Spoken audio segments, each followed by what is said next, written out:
Bien, sigamos con la clase número 8, correspondiente a la tercera parte de las losas de hormigón armado, del dimensionado de losas de hormigón armado, si se quiere.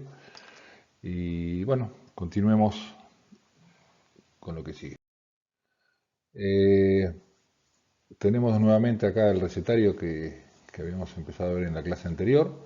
Habíamos visto ya los puntos 1 hasta 3, habíamos terminado de ver las posibles cargas que existían sobre una losa y desde su forma de actuar y desde su origen y su permanencia o no en el tiempo. Pasemos al segundo punto, o al cuarto punto mejor dicho, que es el cálculo de reacciones. Cálculo de reacciones, el punto que seguía en el recetario anterior. ¿Qué son las reacciones de una losa? Estamos hablando de losas, por supuesto. Bueno, las reacciones de la losa no son ni más ni menos que las cargas que va a soportar o que va a recibir las vigas que la sostienen. El conocimiento de las reacciones tal vez no tenga importancia en esta instancia del análisis de la losa propiamente dicho, pero sí lo tendrá cuando veamos en las clases sucesivas el dimensionado de vigas. Entonces, el cálculo de reacciones nos va a permitir a nosotros conocer una de las tantas cargas que soporta la viga, que son la incidencia que cada losa le descarga sobre ella. Existen muchos métodos o maneras distintas de estimar esas reacciones de las losas sobre las vigas. Nosotros vamos a utilizar uno que se conoce o se denomina método de la línea de rotura, que ahora vamos a desarrollar. Pero no quería dejar de decirles que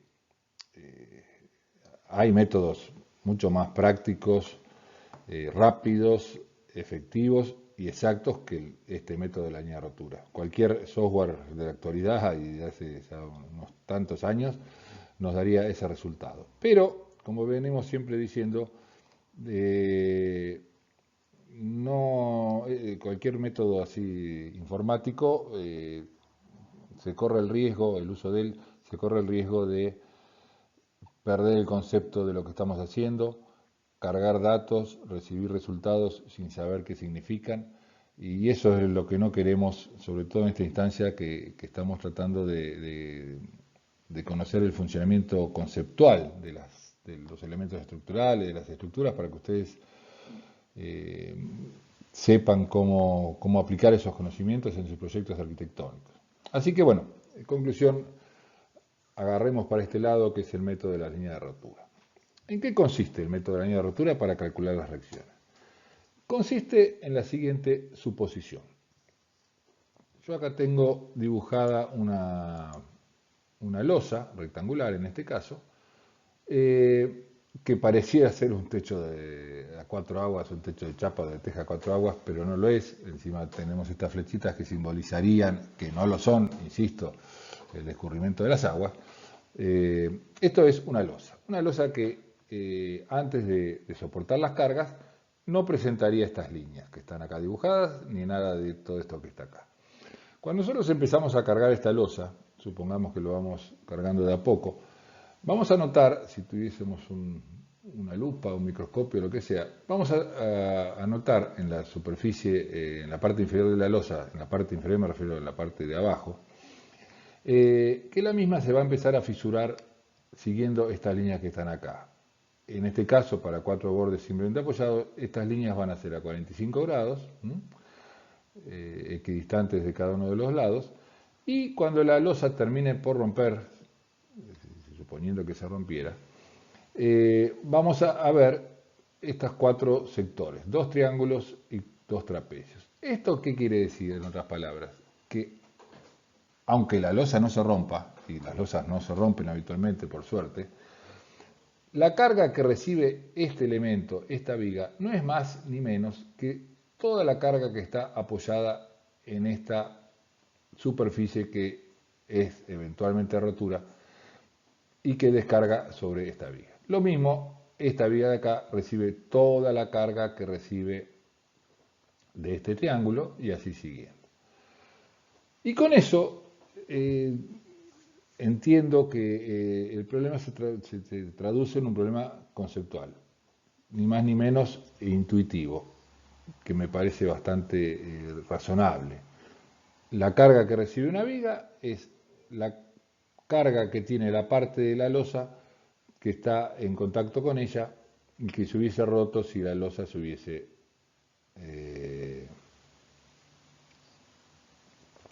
roto también, valga la redundancia. Acá en este diagrama de la derecha tenemos una situación diferente que complica un poco el asunto. Conceptualmente no, lo complica en la parte matemática, que es suponer que tenemos un empotramiento en lugar de un apoyo simple. Este apoyo viene dado o está originado, digamos, por una continuidad con otra losa vecina, y hace que este apoyo absorba más carga de esta losa. Y esto se traduce ni más ni menos en la forma que efectivamente hubiese roto esta losa continua si la hubiésemos llegado hasta el final, con la carga hasta el final. ¿Y qué tenemos acá? Que el ángulo, en lugar, al tener un empotramiento, el empotramiento absorbe más carga, y entonces el ángulo de rotura, en lugar de ser a 45 grados cuando es el encuentro entre dos bordes simplemente apoyados, es a 60 grados. Con lo cual, este triángulo adquiere esta forma, y si nosotros tuviésemos que dibujar las líneas de rotura para saber cuánta carga iría a cada una de las vigas de apoyo, tendríamos que obrar de la siguiente manera. Tiramos una línea 60 grados entre el apoyo continuo y el apoyo simple, una línea 45 grados entre un apoyo simple y un apoyo simple, así siguiendo, y después donde se encuentran estas dos líneas tiramos una línea de encuentro con estas dos líneas de la derecha y nos queda definido los cuatro o las cuatro superficies que van a repartir sus cargas proporcionalmente a cada una de las vigas de apoyo. Si tenemos un apoyo continuo y tuviésemos otro apoyo continuo, por simetría esto sería 45 grados, y bueno, y así para cada uno de los casos. Si tuviésemos, por ejemplo acá, imaginación porque no tengo el dibujo, los viga y viga, y acá no tuviésemos viga, sino que fuese un apoyo simple, un apoyo libre, sin viga, la línea de rotura sería esta, porque acá no hay viga que reciba la carga, de acá para allá se va con este rectángulo para esta viga, y de acá para acá se va con este rectángulo para acá. Así que, bueno, el secreto de este método, por ahora, vamos a seguir desarrollándolo, el secreto de este método por ahora es simplemente, o no, depende de cómo lo quieran ver, de aprender a trazar las líneas de rotura con mucha imaginación e intuición. Trazamos la línea de rotura y definimos la superficie. Una vez que tenemos eso, la carga total que recibe cada una de estas vigas no es más ni menos que la carga de la losa, esa que calculamos en la clase anterior, kilos sobre metro cuadrado, por el área de influencia. ¿Cuál es el área de influencia? Para esta viga, el área de influencia es este trapecio. Para esta viga, el área de influencia es este triángulo. Y así siguiendo para cada una de estas vigas de esta losa o de estas vigas de esta losa. O sea que ahora el problema se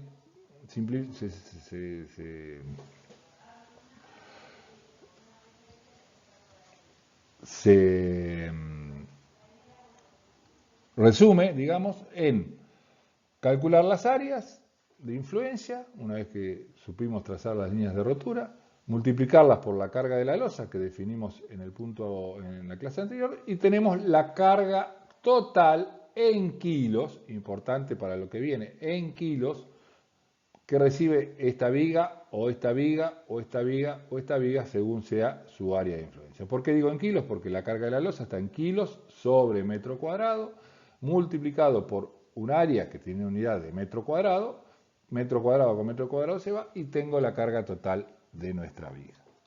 La total, que no está del todo terminado. ¿Por qué? Porque acá tengo el esquema, digamos, esta es la losa, esta es la viga. En realidad, la viga no está recibiendo una carga total en el centro, no es justo, porque la carga de este área no está aplicada acá en el centro de esta viga, está aplicada en todo la viga con esta forma.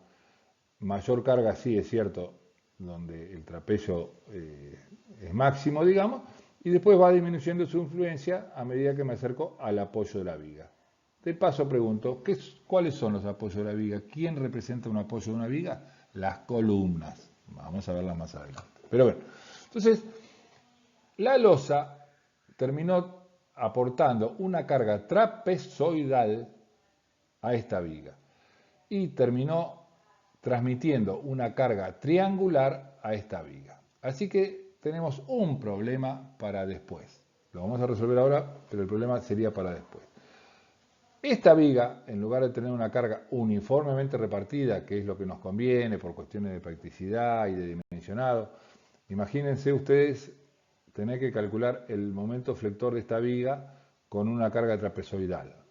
Bastante problema tenemos cuando la carga es uniformemente repartida, así que imagínense el problema que tendríamos si la carga fuese trapezoidal, lo mismo si fuese triangular.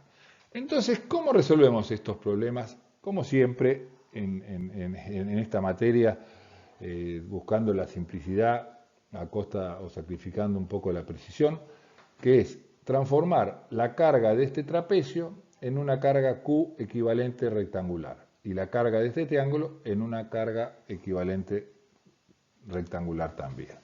Entonces, la carga que va a recibir la viga uniforme, ya no en forma de trapecio ni en forma de triángulo, es igual al Q de la losa, a la carga de la losa, por el área de influencia de la losa sobre la viga, que sería la carga total, por otro lado, en kilos, dividido la luz de la viga. Lo que estamos haciendo es toda la carga de la losa en kilos, la dividimos por el largo total de la viga. Es decir, nosotros teníamos, por ejemplo, 1000 kilos por metro cuadrado por cada metro cuadrado de losa. Lo multiplicamos por el área de este trapecio, supongamos 10 metros cuadrados, tenemos 1000 por 10.000 kilos totales. Lo dividimos por el largo de la viga, supongamos 5 metros, y tenemos una carga repartida de 10.000 dividido 5, 2.000 kilos por metro. De esa manera hemos transformado la carga uniformemente repartida que actúa sobre la losa, la hemos pasado a la viga y la hemos transformado en una carga lineal sobre la viga. Veamos algunos casos particulares que son la mayoría de las veces los trapecios y los triángulos, en función de las longitudes de la losa, que es un dato del problema generalmente, LI, LX. Entonces, vamos a ver la reacción de un trapecio. La reacción de un trapecio sobre una viga alargada va a ser el Q de la losa, kilos por metro cuadrado. La superficie de un trapecio no es más ni menos que la base mayor más la base menor por la altura del trapecio sobre 2. Entonces, base mayor más base menor por la altura sobre 2. Esta sería la superficie del trapecio. Dividido la longitud de la viga, me va a dar la reacción en kilos por metro cuadrado que actúa sobre una viga que recibe la carga trapezoidal de una losa. Acá reemplazamos el B grande por LX, el B chico es LX menos 2 veces LI por una cuestión de triángulos, situaciones que preferiría no obviar para no cansarlos en esta instancia. Está en la guía de trabajos prácticos de losa y lo van a ver con más detalle con los ayudantes. De la misma manera, el triángulo, tal vez de una manera un poquito más fácil, porque la superficie de un triángulo es base por altura sobre 2, reemplazando en función de el lado LX de la losa y el lado LI también de la losa, llegamos a esta ecuación. Esta ecuación, no sé, uno la aprende de memoria, pero si no, bueno, la puede llegar a calcular sabiendo la superficie de un triángulo y de un trapecio. Bien, avanzando nuevamente con el recetario, pasemos al punto 5, que es el cálculo de los momentos flectores en tramos y apoyos. ¿Mm? Bien, veamos entonces el cálculo de momentos o solicitaciones. ¿Qué importancia tiene esto? Es de importancia fundamental. O sea, nosotros necesitamos conocer el momento flector que soporta la losa en sus tramos, en sus apoyos. ¿Por qué? Porque el momento va a ser el elemento que nos va a dar la posibilidad de calcular la cantidad de armadura necesaria que va a precisar esa losa para soportar las cargas a las cuales está sometida. Recuerden la fórmula de la armadura, esa fórmula que usamos siempre, que mencionamos siempre. La armadura es igual al momento flector que tiene el elemento, sea viga, sea losa, por el coeficiente de seguridad, dividido la tensión del acero y el brazo de palanca. Después lo vamos a ver en detalle, pero no quiero que pierdan de vista esto, cuál es el objetivo y por qué estamos calculando las solicitaciones o momentos. Bueno, el método que vamos a utilizar es un método simplificado también, como venimos haciendo todos, sin uso de software, que ya sabemos que no es tan... el software es mucho más exacto, correcto, etcétera, etcétera, pero pierde muchas veces el concepto y no nos deja ver qué hay detrás de las cosas, digamos. Decía que el método consiste en tomar fajas de 1 metro de ancho, considerarlas como una viga que va a ser muy extraña, una viga placa se la puede llamar, o losa, digamos, que tiene 1 metro de ancho y el espesor de la losa que estamos trabajando.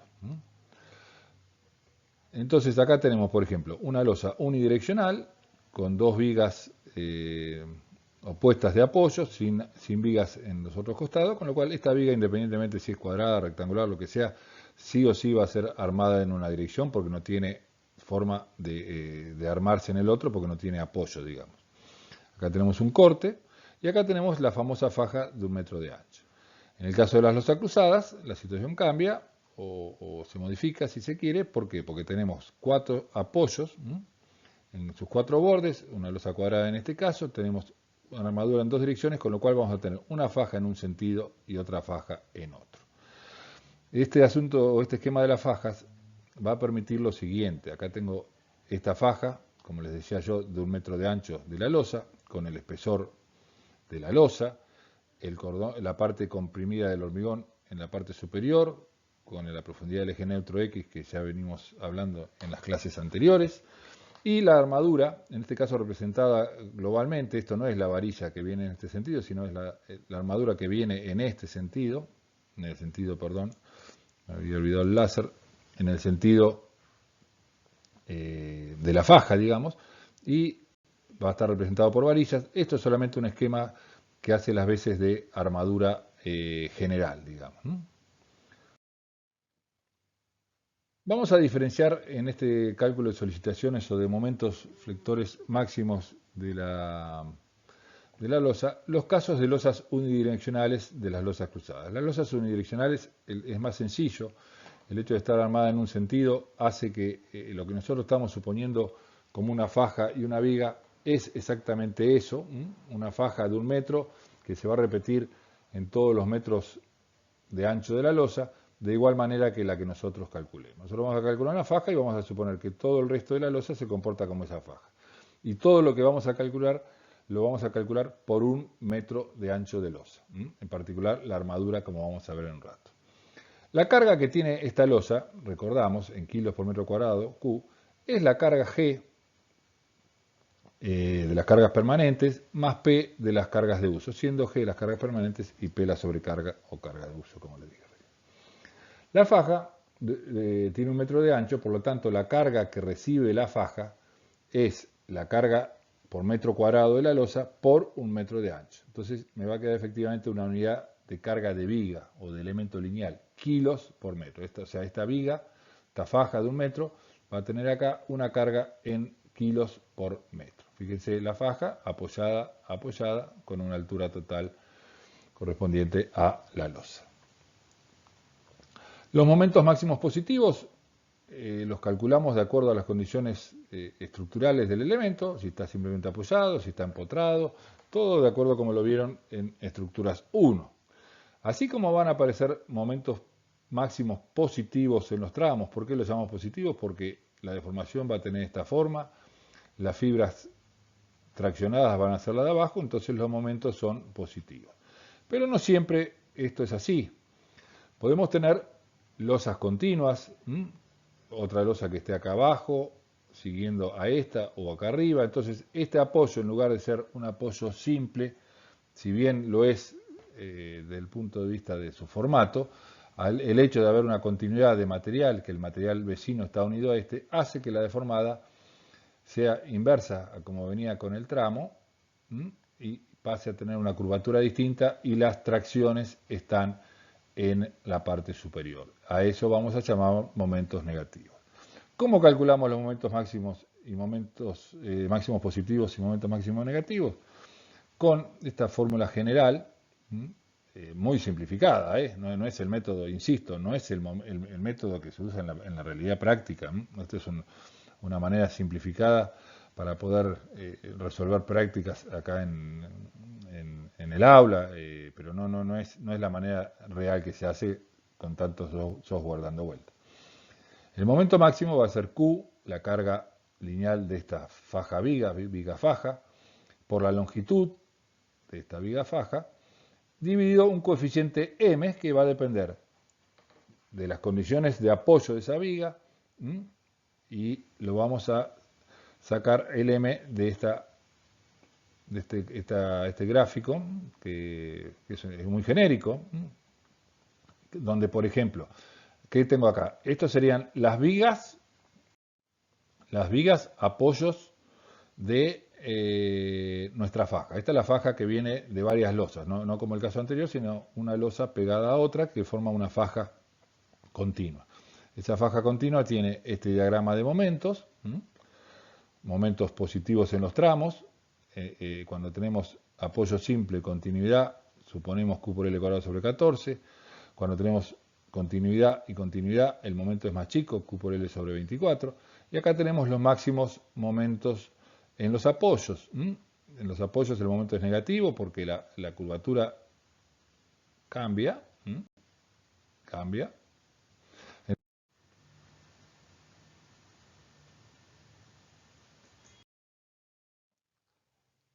Veamos ahora las losas cruzadas. Como les comenté hace un ratito cuando arrancábamos con las losas unidireccionales, las losas cruzadas son más complicadas en el cálculo de sus momentos. ¿Por qué? Porque la losa cruzada, como su nombre lo indica, tiene armadura en un sentido y otra armadura cruzada en el otro. Tenemos un sentido X y un sentido Y. Vamos a tomar de la misma manera una faja en el sentido X y una faja en el sentido Y. Pero la realidad es que al estar esta losa armada en dos direcciones, esta junta de unión, digamos, no es tal, o sea, no es un corte de un cuchillo, sino que justamente la armadura en el otro sentido hace que la deformación que hubiese tenido esta faja, si no hubiese existido la faja ortogonal, fuese mucho, es mucho menor. O sea que el momento de esta faja va a ser mucho menor que si esta faja ortogonal no existiera. Es decir, una faja ayuda a la otra y viceversa. Esta faja ayuda a la ortogonal. Entonces, el cálculo de momentos no es tan directo como habíamos visto en las losas unidireccionales del Q por L cuadrado sobre M, sino que hay que buscar métodos que tengan en cuenta esta vinculación que existe entre una faja y la otra. Para eso hay varios métodos y, como siempre digo, el más exacto, correcto, práctico es el método o la utilización de software más que un método. Pero también, como siempre les digo, en esta materia, buscando entender las cosas y los conceptos de las situaciones y la necesidad operativa, si se quiere, de que ustedes puedan resolver un parcial sin tener necesidad de una computadora o un práctico, vamos a utilizar algunos métodos que se basan en la utilización de tablas realizadas por diversos autores, en los cuales destacamos a Marcus, que es el método que está desarrollado en la guía de trabajos prácticos, perdón, en la guía de estudio, no la de trabajo práctico, la guía de estudio. No está desarrollado todo el método, está explicado algunas pautas generales que obviamente ustedes deberían o deberán ampliar por su cuenta y con los ayudantes. Pero tampoco vamos a usar las tablas de Marcus porque en la práctica vamos a ver otra alternativa. Hay algunos que prefieren las tablas de Kalmanok por su uso, otros que prefieren la de Marcus. Bueno, en el práctico hemos optado por el uso de las tablas de Kalmanok. En esta clase que les estoy dando en forma virtual, no voy a desarrollar ni la de Marcus ni la de Kalmanok. Lo que sí les voy a decir solamente que por cualquiera de esos métodos o por otros y por métodos informáticos, ustedes van a obtener dos momentos. El momento en el sentido X de la faja X, el momento en el sentido Y de la faja Y. Que, resumiendo todo lo que les dije, el momento en el sentido X es un momento tal, menor que el momento que hubiese existido si la faja Y no hubiese colaborado o reducido la deformación de la losa. Bien, sigamos con el recetario, pidiendo disculpas si se quiere, un poco para no cansarlos, otro poco porque entendemos que se repiten los temas de la práctica y la teoría. El tema anterior del cálculo de momentos lo van a ver en detalle en las clases de la práctica y con los ayudantes respectivos, por supuesto. Pasemos al punto 6, que es el dimensionado de la armadura. ¿Qué tenemos? Ya sabemos el momento último, que es el momento calculado para la losa unidireccional o la losa cruzada, de acuerdo a lo visto anteriormente, dividido el brazo de palanca por una tensión de acero. La armadura que vamos a obtener, fíjense, aparece una novedad. Cuando hablamos en forma genérica en la bolilla 1, en las primeras clases, la armadura era en centímetros cuadrados. Tantos centímetros cuadrados para la sección. Siempre, si bien intentábamos no referirnos a losas o vigas, sino a una sección cualquiera de hormigón armado, indirectamente nos referíamos a una viga o a una faja, lo que sea, pero a algo lineal. Y el resultado era centímetros cuadrados solamente. ¿Por qué aparece el sobre metro? Porque nosotros estamos tomando fajas de 1 metro de ancho. Y el momento que calculamos, el momento máximo que calculamos según lo visto en las diapositivas anteriores, es el momento por 1 metro de ancho de losa. Entonces todo lo que ocurra acá, la armadura, la verificación de la cuantía, la verificación del eje neutro y todo lo que hay que hacer cuando uno dimensiona una armadura, va a ser todo por metro de ancho. Entonces, la cantidad de armadura que nosotros vamos a calcular es centímetros cuadrados para 1 metro. Después, si la armadura tiene 3 metros de ancho, bueno, habrá que repetir esa armadura en todo el ancho de la losa. Lo vamos a ver después en cuestiones prácticas. Una vez que tenemos la armadura calculada con el punto 6, como siempre hay que hacer las verificaciones. Hay que verificar la profundidad del eje neutro. ¿Se acuerdan qué significaba verificar la profundidad del eje neutro? Significaba comprobar si el Z adoptado de 0,9 de H era correcto. Y para eso, si el Z era 0,9 de H, recuerden que el Z era la distancia que existía entre la mitad del hormigón comprimido y la armadura, el X, es decir, todo el hormigón comprimido tenía que ser 0,2, que provenía, mejor dicho, de 0,1 para arriba más 0,1 para abajo, 2 veces 0,1 da 0,2. Esto voy rápido, ya lo han visto y practicado en la bolilla 1. Entonces, para verificar que el Z tomado estuvo correctamente tomado de 0,9 de H, debemos verificar que el X sea menor que 0,2 de H. Con una salvedad. En esta fórmula, la armadura es la calculada en el punto anterior, la tensión del acero es la tensión del acero, P es el ancho de la sección. En este caso B es 100 centímetros porque el ancho que estoy tomando es 1 metro son 100 centímetros. Y siempre multiplicamos el ancho por la tensión resistente o característica del hormigón. También debemos verificar las cuantías, no solo la profundidad del eje neutro. De la misma manera, vista en la bolilla número 1, la armadura mínima es igual a la cuantía mínima establecida por los reglamentos por el área de la sección de hormigón por la tensión del hormigón dividido la tensión del acero. Nuevamente, el ancho va a ser 1 metro por la altura útil de esta faja, esta sección, y por el omega mínimo que era 0,05, de la manera ya vista anteriormente. Lo mismo pasa con la armadura máxima que puede tener esta faja, es la cuantía máxima por la sección de hormigón, por la tensión del hormigón dividido la tensión del acero. Que en este caso la cuantía máxima era 0,5, si lo recuerdan, el ancho sigue siendo 1 metro y la altura útil. Finalmente, para terminar este recetario, viene la elección de diámetros y separaciones. Hasta ahora lo único que sabemos es, de todo lo visto hasta acá, es que la faja de la losa necesita tantos centímetros cuadrados por metro. Por ejemplo, 3 centímetros cuadrados de hierro por metro.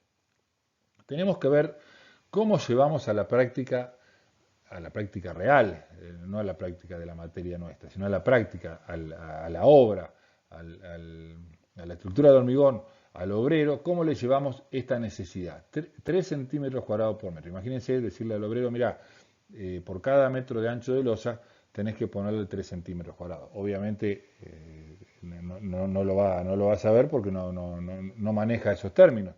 Él maneja varillas. Arquitecto, ¿cuántas varillas, de qué diámetro tengo que poner y con qué separación o cuántas por metro? Por favor, me lo dice. Bien. Vamos a ver cómo se resuelve esto. De la fórmula anterior, calculamos la armadura necesaria, como les decía, en centímetros cuadrados por metro. El momento flector lo conocemos, lo calculamos, el máximo en el tramo, después veremos qué pasa en los apoyos. El brazo de palanca lo supusimos igual al 0,9 de la altura útil elegida para la losa en cuestión, y la tensión del acero la conocemos. Con conclusión, podemos conocer esta armadura necesaria. Esta armadura necesaria por metro, como les decía recién, la tenemos que representar en varillas. Recuerden, el hierro viene en forma de varillas, de 6 milímetros de diámetro, de 8, de 10, de 12, de 16, etcétera, etcétera, etcétera. Entonces, nosotros tenemos que resolver la armadura que precisemos en, por ejemplo, 3 centímetros cuadrados por metro, en qué cantidad de varilla necesitamos por metro. Entonces, la cantidad que precisamos para un determinado diámetro viene dado por esta fórmula. La armadura necesaria, ¿esta qué es? La cantidad por metro. Entonces, es la cantidad de armadura por metro, 3 centímetros cuadrados, dividido la armadura que tiene cada fi. Por ejemplo, un fi del 6 tiene 0,28 centímetros cuadrados. Yo me lo acuerdo de memoria, ustedes no tienen por qué, sale de cualquier tabla, pero para ejemplificar esto que estoy explicando.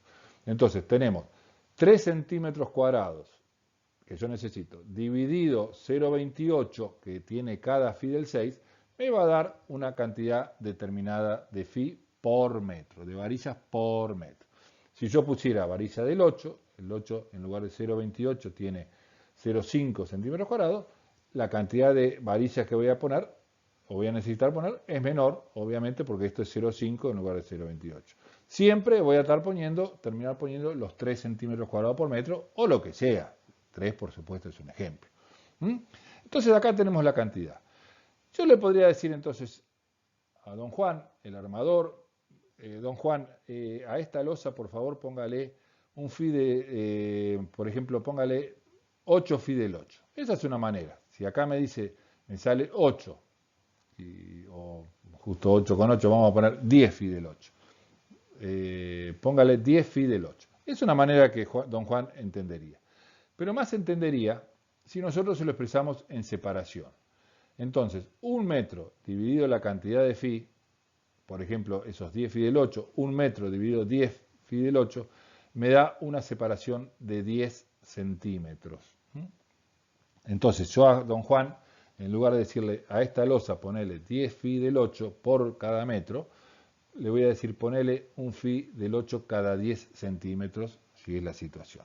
Acá voy a hacer un operativo de reemplazo de cantidad y cantidad, y voy a llegar a esta fórmula que es muy útil, que dice que la separación que tienen que tener un determinado diámetro es la armadura de ese diámetro, correspondiente a ese diámetro, dividido de la armadura total, siempre por metro. Y esta fórmula anterior está representada en esta tabla, que la pueden obtener, está en la guía de trabajos prácticos nuestra y en internet, en cualquier lado está, que nos da cuál es la armadura total, esta que está acá adentro, que nos provee, por ejemplo, un Fidel 8 cada 10 centímetros. Vamos a ver el ejemplo nuestro de recién de los 3 centímetros. A ver, yo necesito 3 centímetros cuadrados por metro, como dice acá. Me olvidé el láser. 3 centímetros cuadrados por metro necesito. Entonces, busco acá, ¿dónde encuentro el 3? Algo cercano a 3. Por ejemplo, vamos a probar con el Fidel 6. 3,14. Acá tengo un 3,14 centímetros cuadrados por metro, que significa que si yo pongo un Fidel 6 cada 9 centímetros, tengo 3,14. Esto sale exactamente de la fórmula vista en la diapositiva anterior. Si yo pongo del 8, voy a precisar más separación o menos. Menos separación porque el Fidel 8 tiene más área que el Fidel 6. ¿Cuánto? Por ejemplo, busquemos. 3,14 de nuevo, en casualidad 3,14 es un Fidel 8 cada 16.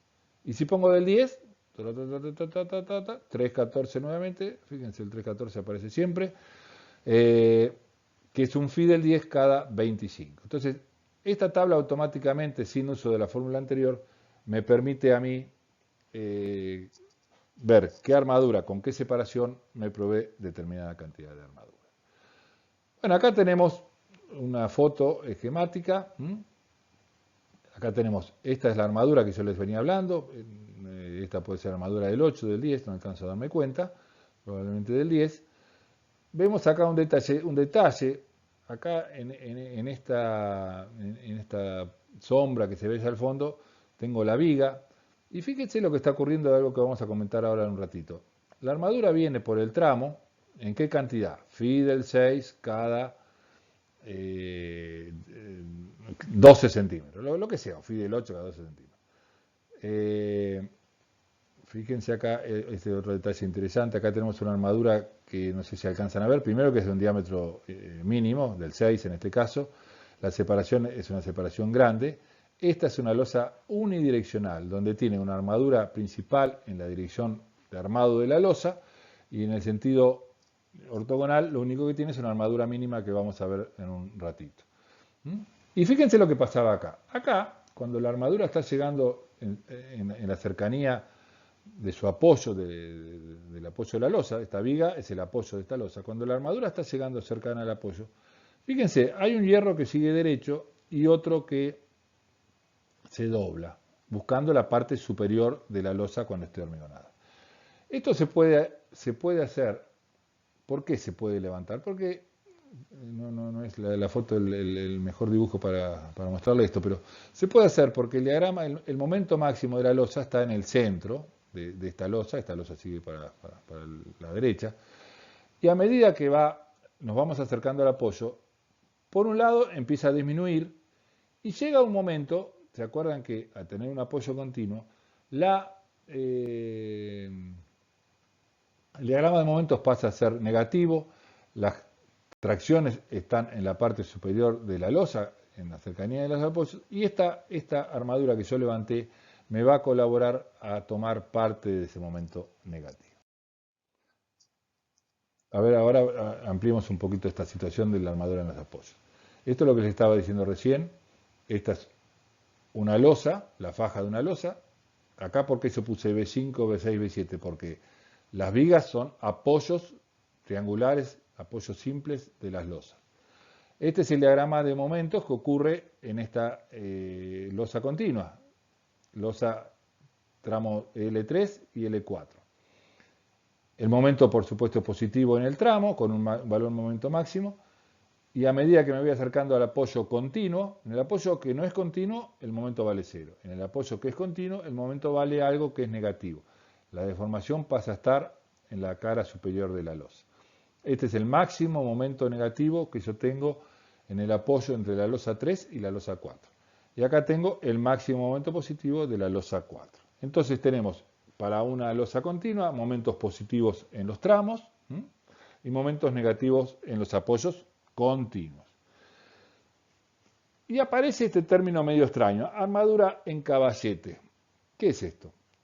De acuerdo a la foto anterior donde yo les mostré que nosotros de la armadura que teníamos en el tramo, una parte la dejábamos derecho para absorber momentos positivos y otra parte cercana a los apoyos la levantaba, esa armadura que yo levante del tramo 3 y lo mismo del tramo 4, es la armadura que yo tengo acá. Porque dice un medio de A1, en este caso, disculpen, sería un medio de A3, si se quiere, menos un medio de A4. Acá me estoy refiriendo a la losa 1, a la losa 2, y acá tengo en este dibujo los A3, los A4. ¿Por qué la mitad? Porque yo levanto la mitad de lo que yo tenía. Vayamos. La armadura en el tramo la calculé con el momento en el tramo. Decidí qué separación y qué diámetro pongo. Y decidí también que la mitad de la armadura en cercanía de los apoyos la voy a levantar. Por eso pongo un medio. Entonces, acá arriba, ¿qué tengo? Tengo la mitad de la armadura A1 más la mitad de la armadura A2 levantada. Me quedó en la parte superior colaborando con la tracción de las fibras superiores provocadas por el momento máximo negativo. ¿Me alcanza? No sé. Yo voy a calcular la armadura en el apoyo con esta armadura en el apoyo con el momento máximo en el apoyo, me va a dar un número. Por ejemplo, 5 centímetros cuadrados por metro. Resulta que yo del lado izquierdo, levanté 2. Porque sí, porque levanté 2 centímetros cuadrados por metro. Y del lado izquierdo levanté 1 centímetro cuadrado por metro. Entonces yo necesitaba 5 centímetros cuadrados por metro tener acá. La armadura de la izquierda me proveyó 2 centímetros cuadrados, la armadura de la derecha me proveyó 1 centímetro cuadrado, 5 menos 2 menos 1, me están faltando 2 centímetros cuadrados más por metro. ¿Cómo lo pongo? Es una armadura en caballete, que es una armadura que viene exclusivamente en la cercanía de los apoyos, en la parte superior de la losa, acompañando la armadura que se levantó y que va a complementar o a cubrirme toda la armadura que yo necesito. Acá tenemos un esquema que a ver si termina de ayudarlos. Tengo el tramo 1 o la viga 1 y la losa 3 y la losa 4, la misma que veíamos recién. Tengo un hierro del 8 cada 24 derecho y un hierro del 8 cada 24 levantado en los apoyos. Fíjense que 24 y 24 quiere decir que en el tramo total yo voy a tener, porque las 12 están abajo, un phi del 8 cada 12 en la parte central, que es donde yo precisaba por el momento del tramo. Un phi del 8 cada 24 derecho, un phi del 8 cada 24 que se dobla en los apoyos, pero en esta parte está... en la parte de abajo es como que yo tuviese un phi del 8 cada 12. Lo mismo de este lado, la losa 4 por lo visto era simétrica, así que también tengo un phi del 8 cada 12. Y levanté, ¿cuánto? Un phi del 8 cada 24 de este lado, más un phi del 8, 24, un phi del 8 cada 24 de este lado. Y por lo visto, esto que dice acá no es un phi, esto es posición 1, posición 2, posición 1, posición 2. La posición 4 es un phi del 8 cada 18. Por lo visto, con lo que yo levantaba, no me alcanzó para absorber el momento negativo en este apoyo de la losa 3 y 4 y tuve que agregarle una armadura en caballete de phi del 8 cada 18. Este es una manera, un ejemplo de cómo se resuelven estos asuntos. Fíjense, acá tenemos una armadura, una posición 3, phi del 6 cada 30, es una armadura mínima, que es una armadura de repartición que se coloca en las losas unidireccionales. Esta losa, fíjense, una losa muy rectangular, otra losa muy rectangular, ambas losas armadas en un solo sentido, y en este sentido no necesitan armadura, se pone una armadura mínima o de repartición. Acá tenemos una foto de lo que estamos hablando. Acá tenemos la armadura de la izquierda que se levanta, la armadura de la izquierda que se levanta en cercanía de los apoyos. Esta es la viga central de recién. Acá tengo la armadura derecha que también se levanta.